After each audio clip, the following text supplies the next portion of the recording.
Tomorrow Never Knows was the last track on the Beatles' seminal Revolver album released in the summer of 1966. The work on the song began earlier in the year, around about January. John Lennon was reading a book called The Tibetan Book of the Dead. At the time he was experimenting with LSD. It was co-written by Timothy Leary, the LSD acid guru. And it was an attempt to reproduce the feeling of being on acid, that feeling of detachment and serenity that the lyric refers to. The title was taken from a saying by Ringo. Ringo was famous at the time for coming out with sayings which were really unique to him that no one else had heard before. Perhaps malapropisms, A Hard Day's Night being one of his. Lennon said that he gave that title to this avant-garde track because he felt a little bit self-conscious about it and thought that the title would help to ground it. It features a number of innovations, for example, tape loops, which McCartney worked on. There's a reverse guitar in there. Harrison's guitar was played backwards, so that was the recording effect.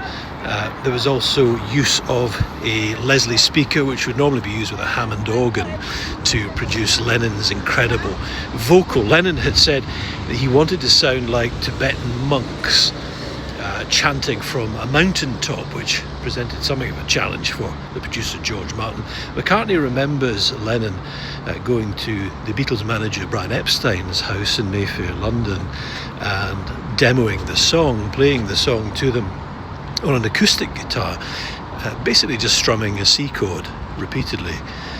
It would have been great to be a fly on the wall at that meeting to see what Epstein and George Martin, the Beatles producer, who was also present, made of that.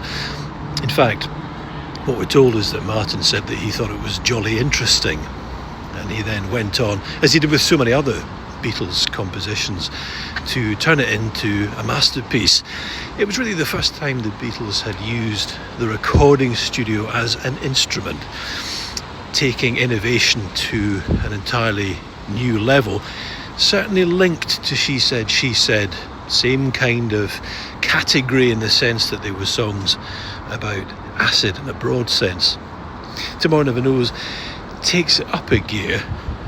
She Said, She Said is a more, arguably more conventional song, although it did push the boundaries and is a fantastic song in its own right.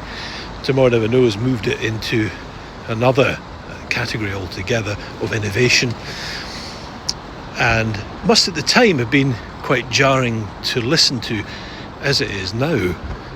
There's some amazing drumming on it as well from Ringo Starr.